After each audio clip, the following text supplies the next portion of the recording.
आज चारों बिटियाओं का विवाह किया है श्री जनक जी महाराज ने। लेकिन जैसे सज्जनों जैसे जैसे जैसे जैसे विदाई का समय आता है,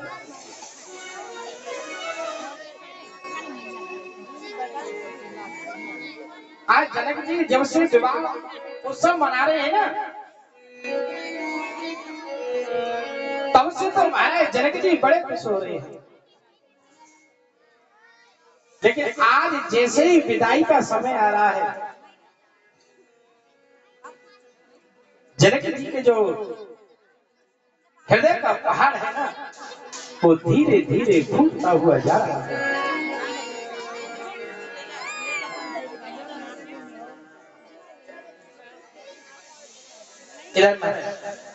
एक आपको बात बताऊं, जब बेटी का जन्म होता है ना, तो हमेशा वो 3 चीज लेकर आती है साथ में।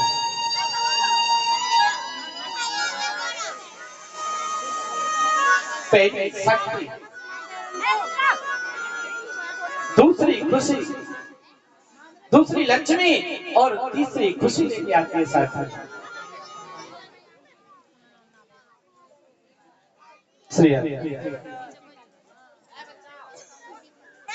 सज्जनों 3 चीज हमेशा लेकर साथ में आती है बेटी। लेकिन ये हमारा दुर्भाग्य है कि बेटे का जन्म होता है तो हम खुशी मनाते हैं और बेटी का जन्म होता है तो हम दुख मानते हैं।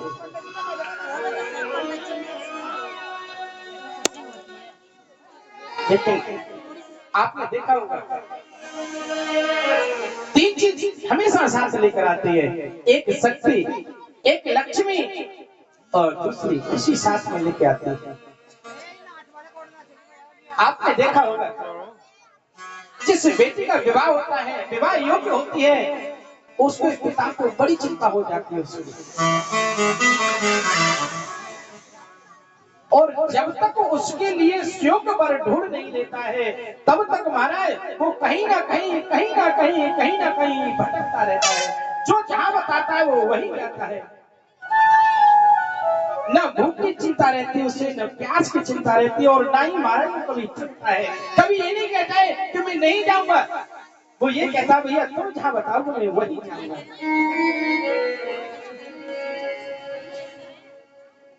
क्योंकि ये शक्ति पता है कहां से है, ये उस बेटी की शक्ति दे रही है हमारी, ये बेटी की शक्ति है।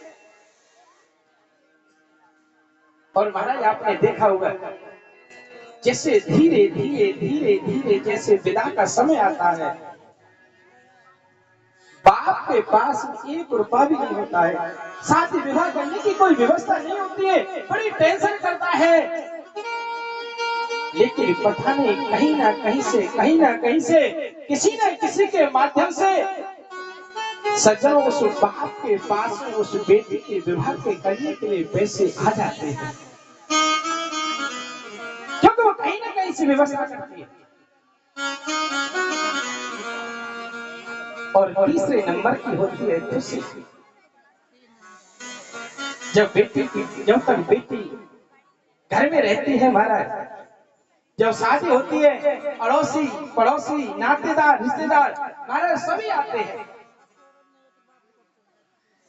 और जैसे जैसे बिटिया जब विदा हो जाती है तो पता है वो सभी सब कहते हैं, बोल भैया अब तो आपकी बेटी विदा हो गई, अब हमारा काका में भैया अब तो हम जा रहे हैं। सज्जनों खुशी भी चली जाती है। आज सज्जनों वो आंगन है ना, जिस आंगन में जिस घर में जो बेटी पली होती है, छोटे से बड़ी होती है, आज वो आंगन सज्जनों आपने देखा होगा घर में सभी सदस्य रहते हैं, माँ भी रहती है, बाप भी रहता है, भाई भी रहती है, भैया भी रहता है, सभी लोग रहते हैं।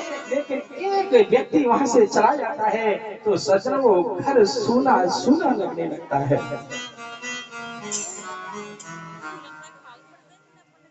वो पूरा घर सूना सूना लगता है। आज ऐसे ही आज जानकी जी विचार कर रही है, बोले आज तक तो मैं यहाँ हूँ, लेकिन एक अपने इस घर को छोड़ के चले जाऊंगी, कोई पता नहीं है। एक बात बताओ भैया, एक बाप आपने देखा हुआ कभी उसके आंखों में आपने आंसू नहीं देखे होंगे, कभी भी नहीं रोया होगा, लेकिन जिस समय उसकी बेटी की विदाई होती है ना, उस समय वो बाप अपने आंखों से आंसू को रोक नहीं पाता है। यहाँ तक कि मैंने एक ऐसे दृश्य देखा महाराज, तो बहन भाई होते हैं महाराज, रोजाना लड़ते हैं, सुबह से शाम तक लड़ते रहते हैं, और जब अपनी बहन को गोद में उठाकर और डोली में बैठाता है, और जब वो बहन उस भाई की उस कमीज को पकड़ती है और जब कहते हैं भैया, तो सच में भाई का पहाड़ टूट जाता है।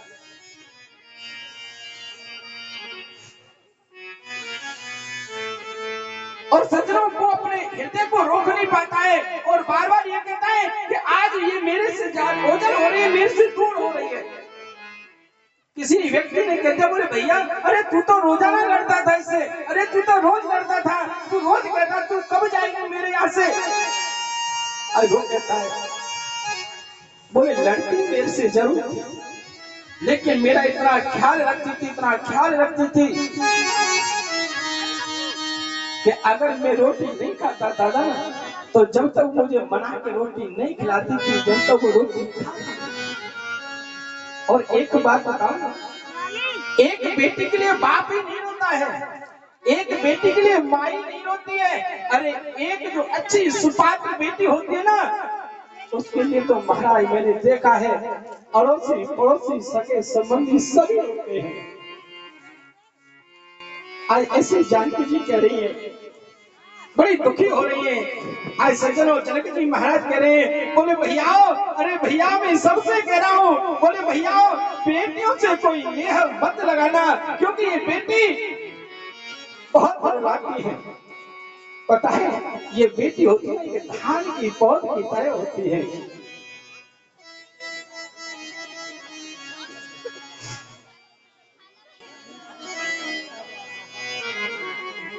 आज को पता है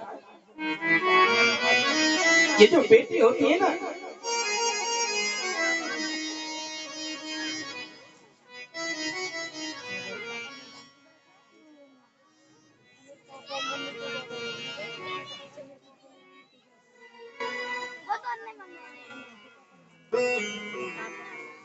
ये बेटी होती है ना, ये एक धान की पौध की तरह होती है। पलती कहीं है, उगती कहीं है, और महाराज फलती फल और फूलती कहीं दूसरी जगह है। आई जानकी जी बार बार सज्जनों अपने घर को देखकर, कहीं रूप को देखकर ये रुदन कर रही है।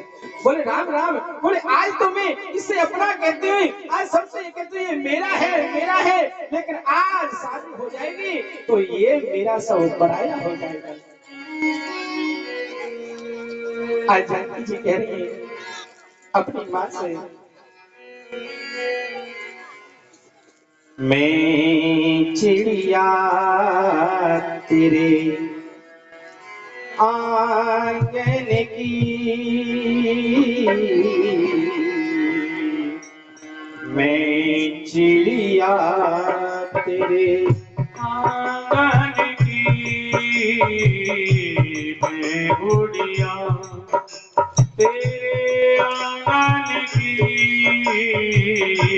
मैं गुड़िया छोड़ चली मैं, छोड़ चली मैं, छोड़ चली घर बाबुल की, मैं गुड़िया तेरे आंगन की, मैं गुड़िया।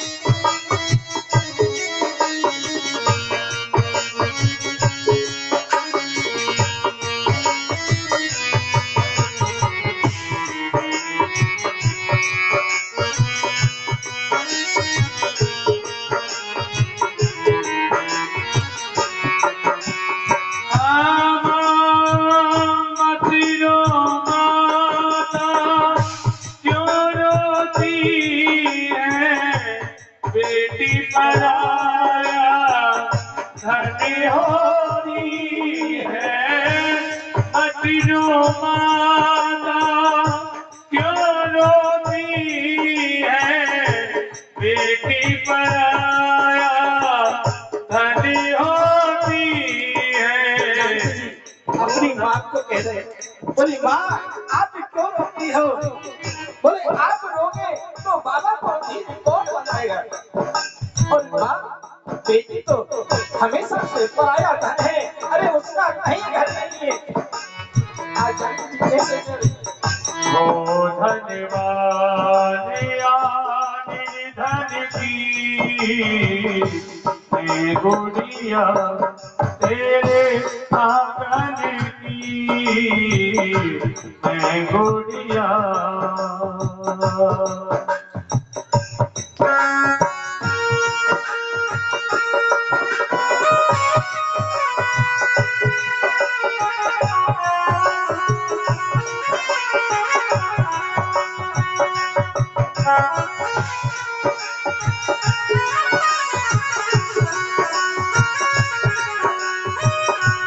बाबुल माँ की धीरे बंधाओ, रो रो करके यूं हमें ना रुलाओ। बाबुल माँ की धीरे बंधाओ, रो रो करके यूं हमें ना रुलाओ। कसम तुम्हें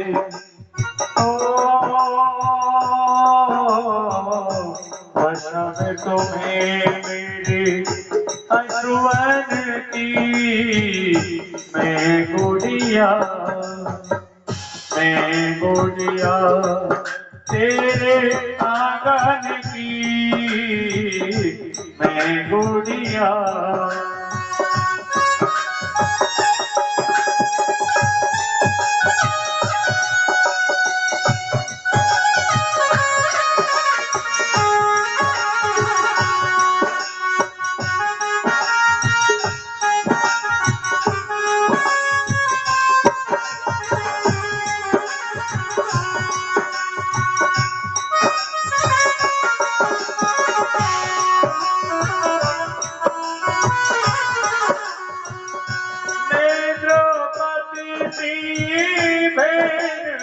भैया बन कर रहना सदा तू कन्हैया। मैं द्रौपदी सी बहन हूँ भैया, बन कर रहना सदा तू कन्हैया। लाज तू रख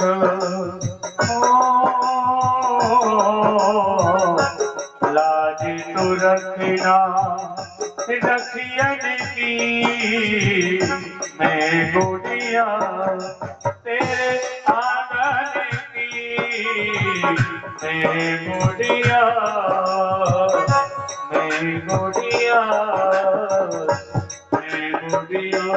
तेरे आंगन की। क्यों रोती है बाबा? क्यों रोती हो? अगर आप रोगे तो मैया के धीर कौन बनेगा? एक बात बताओ मैया, बेटियों से कोई प्रेम करना थोड़ी चाहता है। अरे बेटी तो अपने कर्म से प्रेम कराती है। आपने देखा होगा जो अच्छी बेटियां होती है ना, वो कभी भी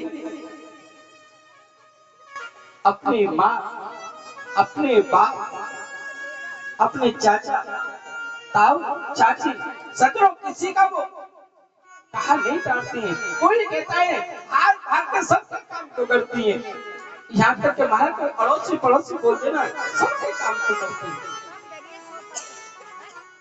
और जब वो जाते हैं सबके हृदय को चीर जाती है।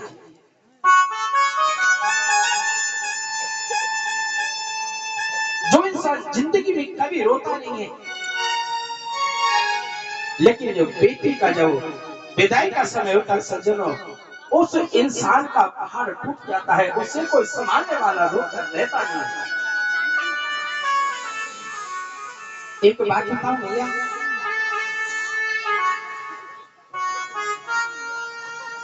कई लोग कहते हैं हमसे, बोले महाराज जब आप कथा करते हो और जानकी की विदाई के समय जो तुम्हारा ये हाल हो जाता है, तो तुम्हारी पुत्री की विदाई होगी जब तुमको कौन सा, मैं तो कहता हूँ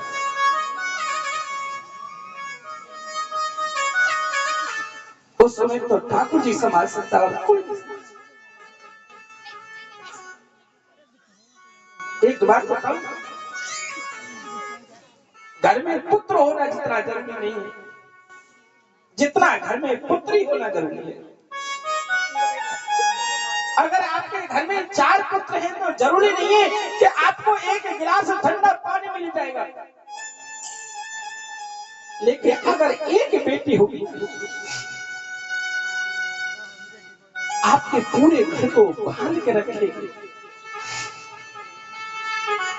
माँ बेटी घर में रहती है तो माँ आजाद रहती है, उसे कोई चिंता नहीं रहती।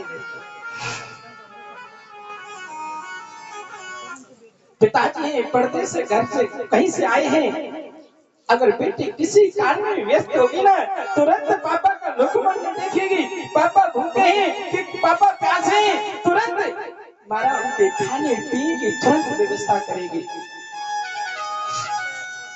लेकिन ये बेटा है ना,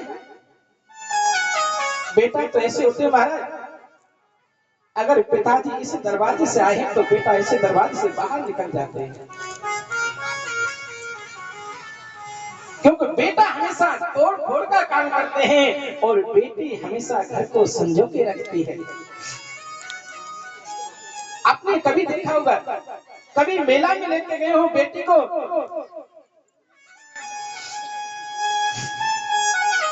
कहीं बाजार लेके जाओ तो आप देखोगे कि बेटी हमेशा गुड़िया खरीदती है और बेटा हमेशा बंदूक खरीदता है। ये आपने प्रत्यक्ष प्रमाण देखा हो, क्योंकि बेटी का काम है, बेटिया गुड़िया को लाती है, उसको सजाती है, संभालती है और उसको अलमारी में रख देती है। और बेटा बंदूक को लाता है तो महाराज उसको चलाता है, मारने की कोशिश करता है। तो सज्जनों, मैं तो अपने भाव से सत्य कहता हूँ, अपने हृदय में आत्मा से, कि घर में जितनी बेटी जरूरी है उतना पुत्र जरूरी नहीं है।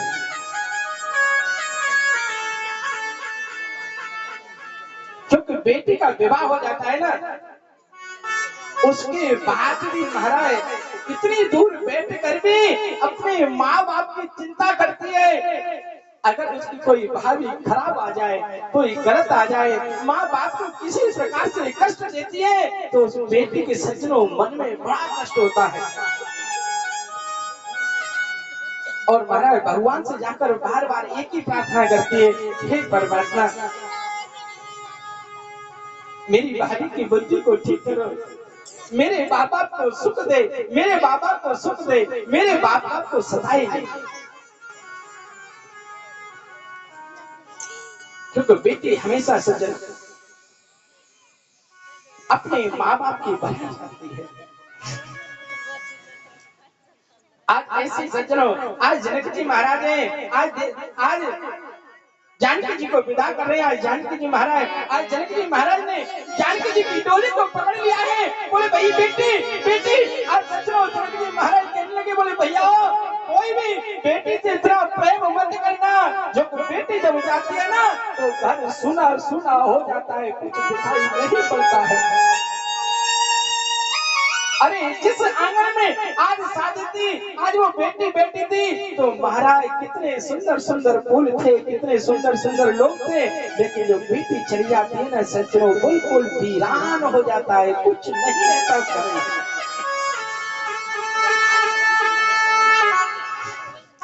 और महाराज बेटी विदाई के समय और विदा हो जाए बेटी। और फिर जो बाप था ना, जो महाराज वर्षों से जो भागा दौड़ा रहा था महाराज, न उसको भूख लगती थी, न प्यास लगती थी, न उससे कोई कष्ट होता था।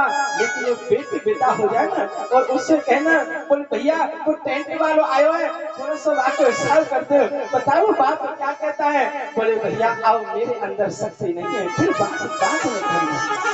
क्यों रे भैया? अरे वो शक्ति कहाँ गई? अरे इतने दिन से ढूंढ रहा था। अरे क्या आप टेंट का हिसाब नहीं कर सकता है, डीजे का हिसाब नहीं कर सकता है, हलवाई का हिसाब? बोले आज वो शक्ति थी अंदर, वो शक्ति चली गई। वो बाप टूट जाता है, उसे कुछ अच्छा नहीं लगता है। और महाराज जो खुशी है ना, वो धीरे धीरे सब अपने अपने घर को चले जाते हैं। आज जानकी महाराज कह रहे हैं, बोले भैया कोई भी अपनी बेटी से विवाह मत करना।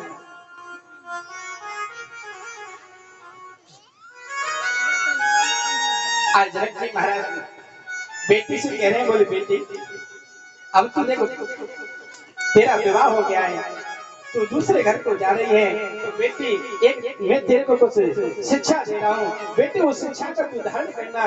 देखे जो कि पढ़ाई घर जाकर तू मेरा सिर ऊंचा करना, कभी सिर नीचे मत झुकने देना। आज जिस प्रकार से देखो जनक जी महाराज अपनी बेटी जानकी को समझा रहे हैं, उसी प्रकार से मैं आप सबसे भी कहूंगा माताओं से कि अपनी अपनी बेटियों को यही शिक्षा दें। और अगर ये शिक्षा उस बेटी के अंदर हो गई तो मैं सच कह रहा हूं महाराज, वो घर स्वर्ग बन जाएगा, घर नहीं रहेगा। आज जनक जी महाराज कैसे कह रहे हैं अपनी जानकी जी से, मानियो दुलारी मेरा कहना, इस भांति रहना जाके ससुराल में। मानियो दुलारी मेरा कहना, इस भांति रहना जाके ससुराल में। दुलारी मेरा कहना, हाँ मानियो दुलारी मेरा कहना, इस भांति रहना जाके ससुराल में।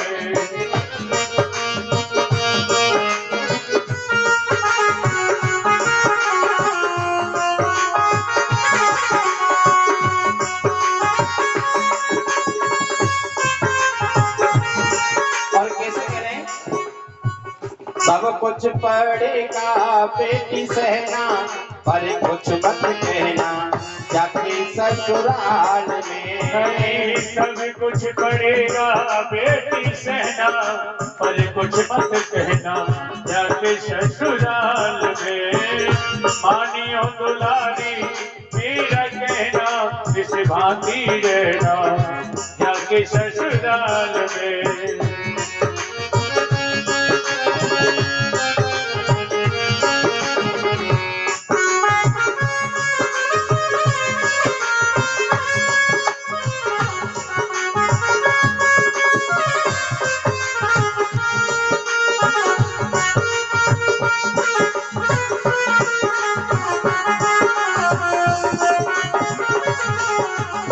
जनक जी महाराज कह रहे, बोले बेटी यहाँ पर तू बड़े लाड़ प्यार से हमने पाली है, तेरे को किसी प्रकार का हमने कष्ट नहीं दिया है। बोले अगर बेटी अगर तेरी किसी सुख सुविधा में अगर कोई कमी आ जाए ना, तो बेटी वहाँ पर कुछ कहना मत, उसी व्यवस्था में तू ढल जाना। और आज कैसे कह रहे जनक जी महाराज, छोड़ के चली है बेटी बाबुल का अंगना। अरे छोड़ के चली है बेटी बाबुल का अंगना। छोड़ के चली है बेटी बाबुल का अंगना। छोड़ के चली है बेटी बाबुल का अंगना। संग की सहेली कोई जाए तेरे संगे ना। संग की सहेली कोई जाए तेरे संगे ना। जनक जी कह रहे हैं, बोले बेटी आज तू जा रही है, लेकिन आज तू अकेली जा रही है, तेरे साथ में कोई संग की सहेली नहीं रहेगी। तो कैसे कह रहे हैं,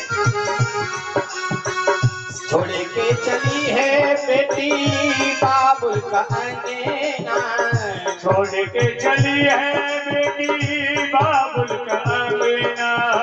संग की सहेली कोई जाए तेरे संगना, संग की सहेली कोई जाए तेरे संगना।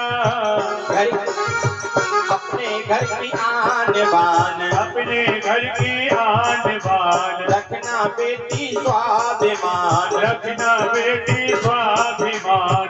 बोलना मधुर जैसे मैना, इस भांति रहना जाके ससुराल में। अरे बोलना मधुर जैसे मैना, इस भांति रहना जाके ससुराल में। आनियो दुलारी मेरा कहना, इस भांति रहना जाके ससुराल में।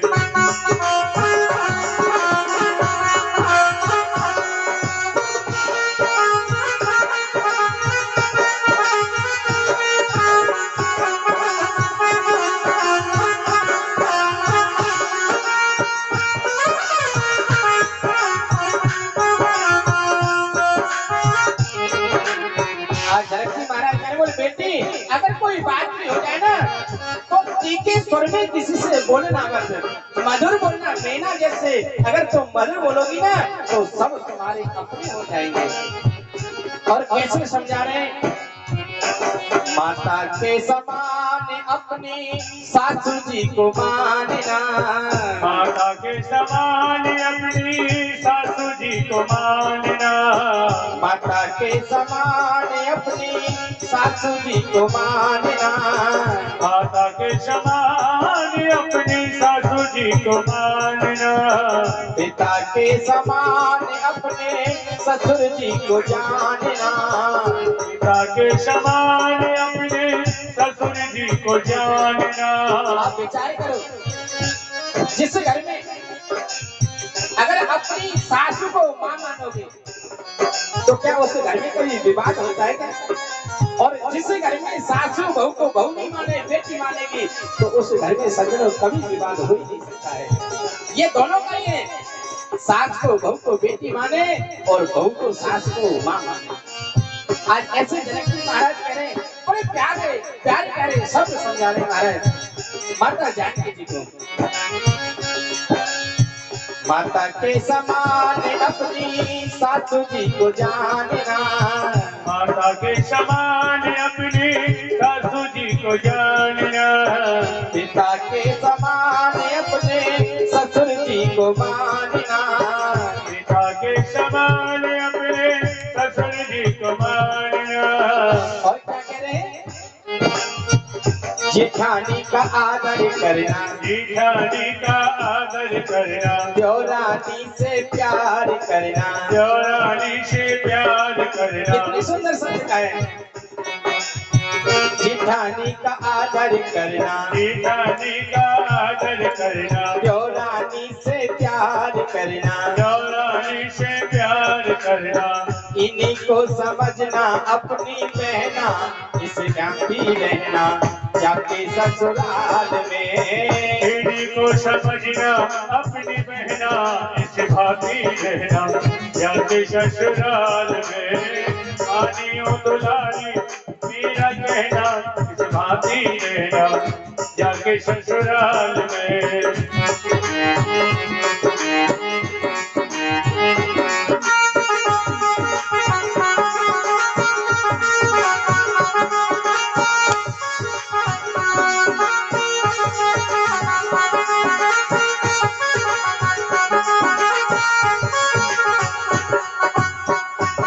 और देखो कैसे जनक जी महाराज कह रहे हैं, बोले बेटी कभी कभी तेरे साथ है ना, कभी कभी कड़के बोल भी बोल देना, कोई उच्च स्वर में बोल दे तो कभी उससे जबान मत लड़ाना, उनकी तरफ टेढ़ी टेढ़ी निगाह मत करना। अरे जनक जी महाराज कितना सुंदर समझा रहे हैं जानकी जी को।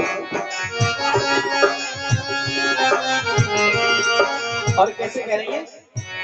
कभी कभी सास तेरे कड़वे बोल बोलेगी, कभी कभी सास तेरी कड़वे बोल बोलेगी। कभी कभी सास तेरे कड़वे बोल बोलेगी,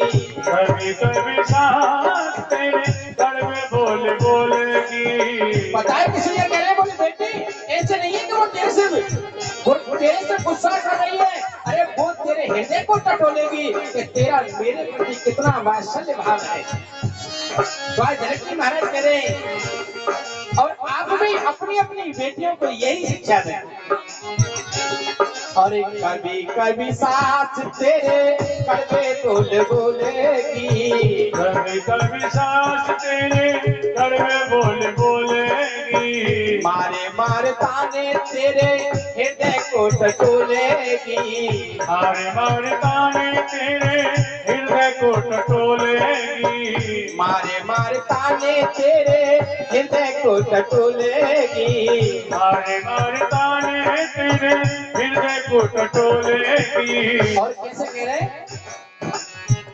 कुछ मत बोलना तो, मुझे मत बोलना तो, मुख मत खोलना तो, मुझे मत खोलना तो, नीचे को झुका के रहियो रहना, इस भांति रहना जाके ससुराल में, नीचे को झुका के रहियो नैना, इस भांति रहना जाके ससुराल में, पानियों दुलारी मेरा कहना, इस भांति रहना जाके ससुराल में।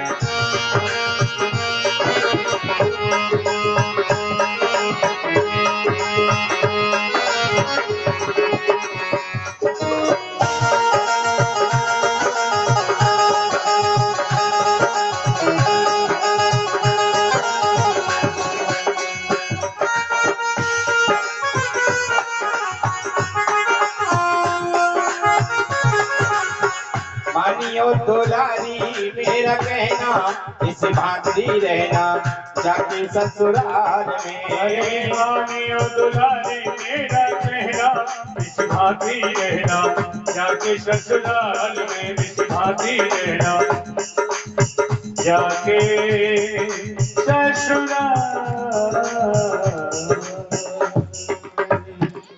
बोले श्री जानकी रमण भगवान की जय। आज जनक जी महाराज जानकी जी को बहुत सुंदर शिक्षा दी है। बोले बेटी इसी प्रकार अगर तू अपने ससुराल में रहेगी ना, तो मैं सच कहता हूँ बेटी मेरा सिर तेरी वजह से बहुत ऊंचा हो जाएगा, और अगर तूने किसी प्रकार से माता ने मेरी बात नहीं मानी तो बेटी मेरा सिर बहुत नीचा हो जाएगा। और कहने बोले बेटी आज तेरे हाथ में है मेरी इज्जत और बेइज्जती, और मैं तो अपनी सभी माताओं से निवेदन करूंगा कि मैया आप भी अपनी अपनी बेटियों की यही शिक्षा दें। आज जनक जी महाराज चारों बेटियों को विदा किया है। आज जनक जी महाराज का छत्रों जनक जी का महल ही नहीं पूरा जनकपुर ही सुना सुना हो गया है। आज जनक जी बड़े उदास हैं,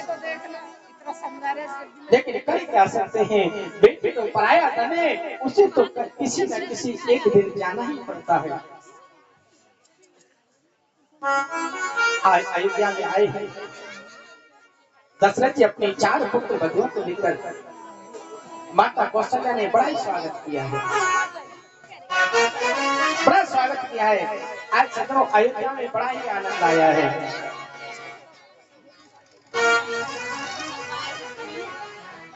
इतनी अयोध्या वासियों ने भगवान श्री राम के विवाह की इतनी अच्छी खुशी मनाई, इतनी खुशी मनाई।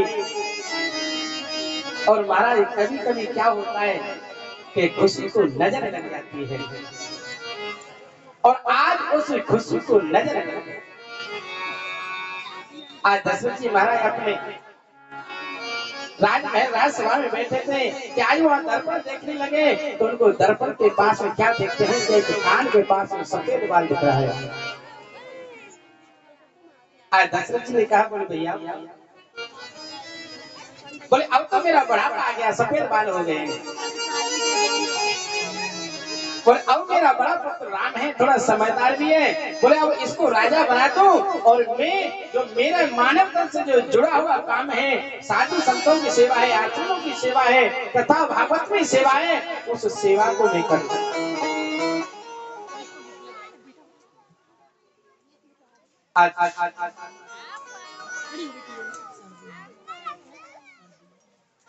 आज राम जी महाराज के लिए जैसे ही दशरथ ने सुना सोचा है मन में, अपने गुरु वशिष्ठ जी को बुलाया है और वशिष्ठ जी से कहा, बोले गुरुवर बोले अब तो आप ऐसा करो कि राम जी का राज तिलक होना चाहिए।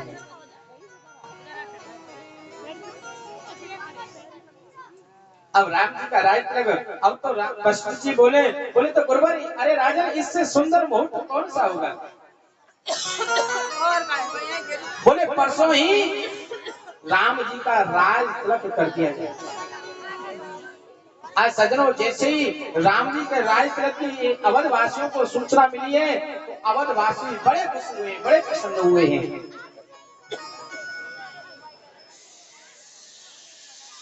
और इतने प्रसन्न हुए जिसकी कोई सीमा नहीं। लेकिन सज्जनों आज राम जी आज माता कैकेयी के महल में गए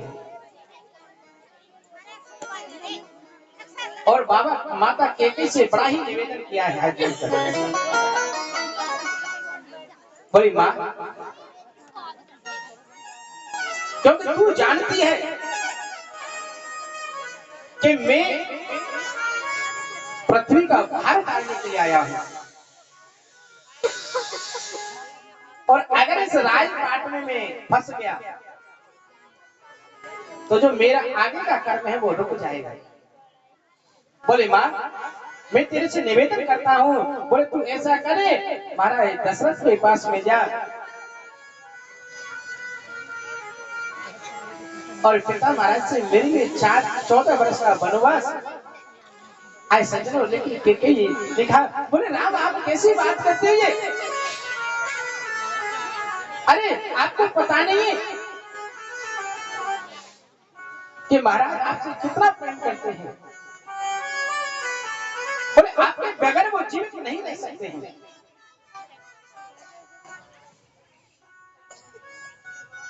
और अगर कुछ हो गया तो मेरे को इतना बड़ा कलंक लगेगा, इतना बड़ा कलंक लगेगा कि मैं जीते जी उस कलंक को धो नहीं सकती हूँ। मुझे पता है पुत्र कि अगर ऐसा मैं करती हूँ तो मेरा पुत्र है उम्र को जीते जी कभी मां नहीं समझेगा।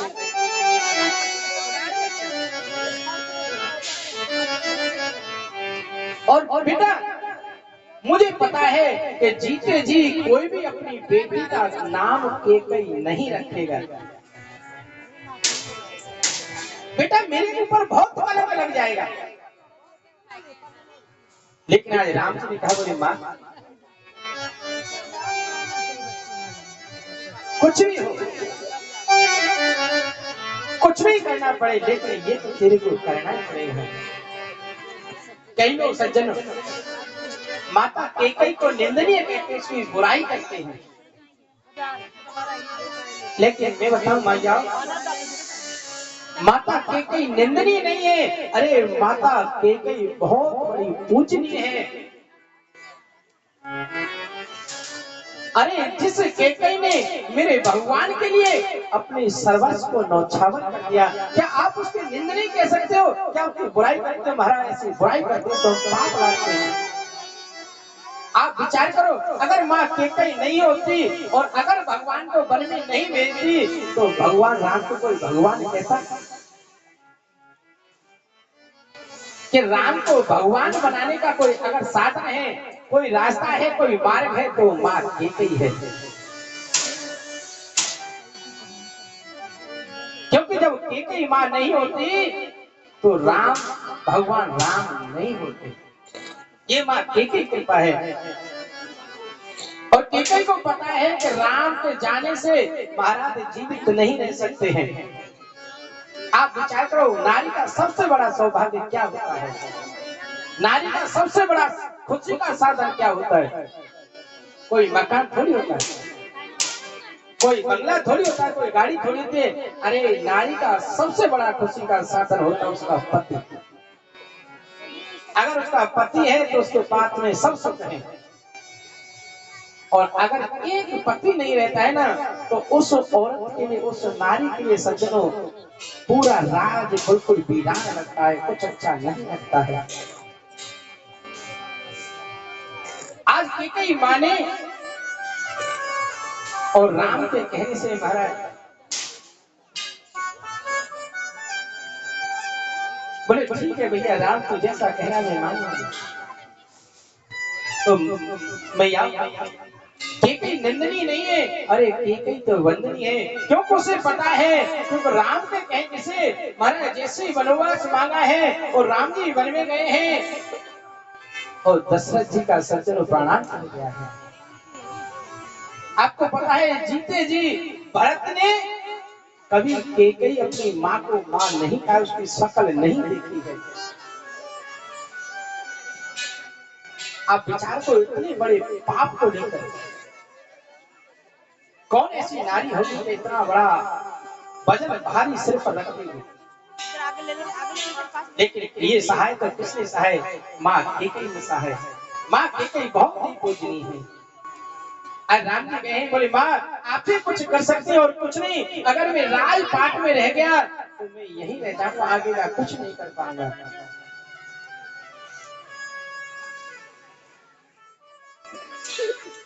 आज देवताओं को बताता है, देवताओं ने सरस्वती जी का आह्वान किया, सरस्वती जी आकर मंत्रा की जुहा पर बैठ गई, केकई को उपदेश दिया और महाराज केकई ने 2 वरदान मांग लिए। ये भगवान श्री राम का 14 वर्ष का वनवास और दूसरा भरत को राज करना। आज जैसे समय धीरे धीरे आ रहा है, आज मेरे भगवान श्री राम वन में जा रहे हैं।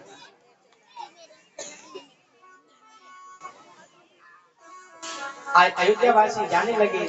दशरथ जी महाराज ने बहुत निवेदन किया, सुमंत से कहा बोले भैया आप जाओ और अगर राम लखन नहीं लौटे तो कोई बात नहीं, लेकिन जानकी को लौट कर ले आना और जहां भी उसकी रुचि हो, यहाँ रहे तो यहाँ रह ले, अपने माँ बाप के यहाँ जाए तो माँ बाप के चली जाए, क्योंकि जंगल में बहुत बड़ा कष्ट होता है। न खाने का ठिकाना है, न पीने का ठिकाना है, न सोने का ठिकाना है। लेकिन महाराज जानकी जी नहीं मानी, चली गई। अवधवासी साथ में गए, बोले जहाँ हमारा राम है और वही हमारी अयोध्या है, लेकिन भगवान उन अवधवासियों को वही गंगा के तट पर सोता हुआ छोड़ गए। सुमंत जी वापस आ गए और सुमंत जी ने जैसे कहा कि मेरे राम लौट कर नहीं आए सज्जनों, राम राम राम कहकर अपने भौतिक शरीर को त्याग दिया है। इधर मेरे भगवान ने केवट से गंगा पार किए हैं।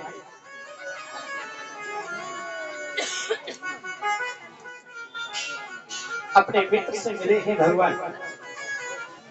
इधर मेरे भगवान पंचवटी पे पहुंच गए हैं। इधर जैसे भरत जी को सूचना पहुंचाई है, भरत जी आए।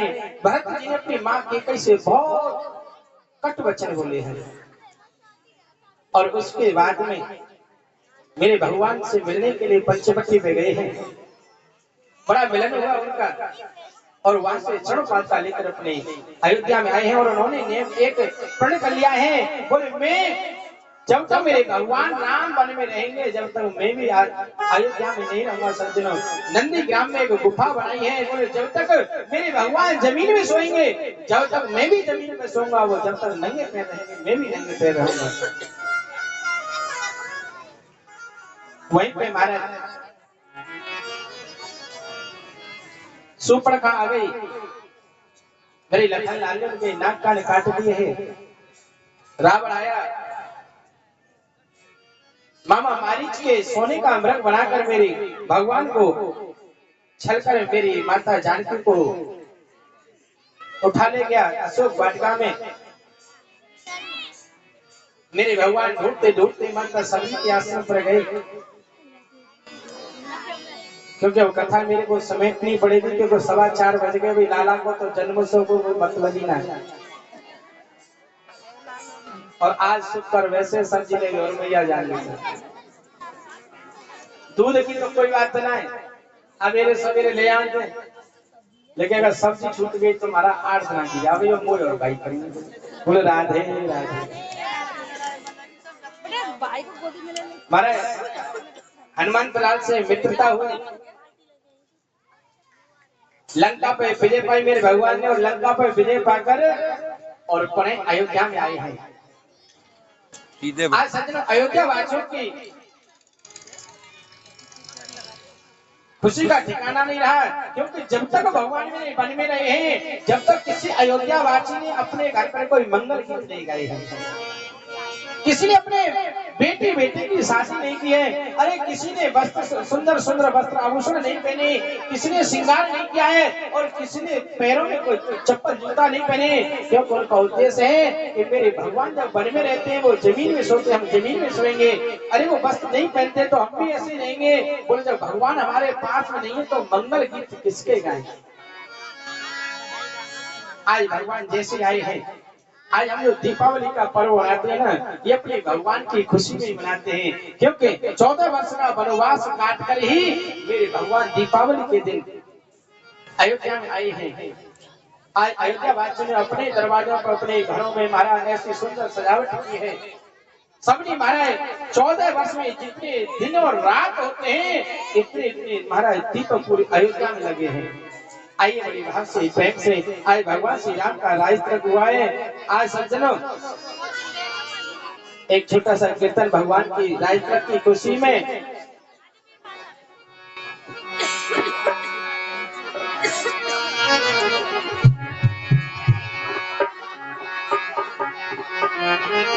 सीताराम दरस रस बरसे जैसे सावन की झड़ी। जय हो। अरे सावन की झड़ी प्यासे प्राणों पे पड़ी। सीताराम दरस रस बरसे जैसे सावन की झड़ी। सीताराम दरस रस बरसे जैसे सावन की झड़ी। अरे सावन की झड़ी प्यासे प्राणों पे पड़ी हो। सावन की झड़ी प्यासे प्राणों पे पड़ी।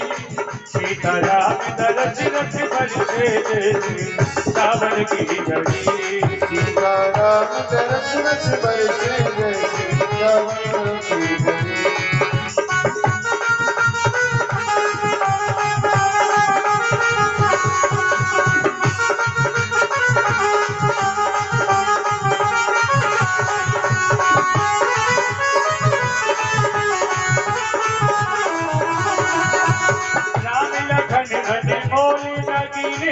अवधि अंगूठी में जड़ दीने। अवधि अंगूठी में जड़ दीने। अवधि अंगूठी में जड़ दीने। राम लखन अनमोल लगीने। अवधि अंगूठी में जड़ दीने। अवधि अंगूठी में जड़ दीने। अवधि अंगूठी में जड़ दीने। हरि सीता ऐसे सोहे जैसे। सीता ऐसे सोहे मोती की लड़ी। सिया राम दरस रस बरसे सावन की झड़ी। सीता राम दरस रस बरसे सावन की झड़ी।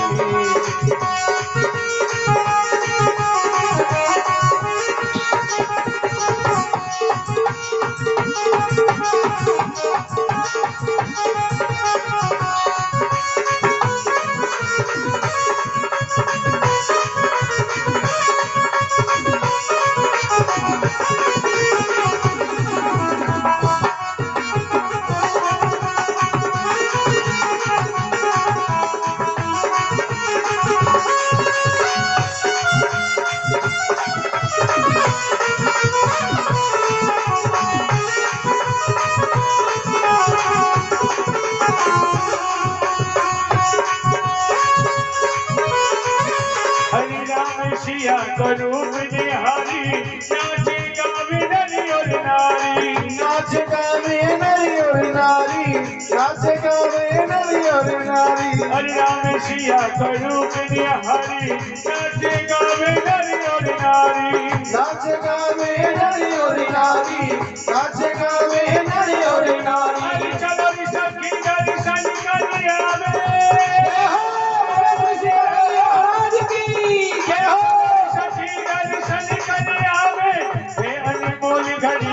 सीता राम रसी रसी बरसे जैसे सावन की घड़ी सीता राम रसी रसी बरसे जैसे सावन की घड़ी राम रसी रसी बरसे सीता राम रसी रसी बरसे जैसे सावन की घड़ी सावन की घड़ी सावन की घड़ी हरि करी सखी दर्शन करे आवे सब सखी दर्शन करे आवे हरि बोल झड़ी सिया सिया सीता राम रसी रसी बरसे जैसे सावन की घड़ी सावन की घड़ी जैसे सावन की घड़ी बोले श्री सीताराम जी महाराज की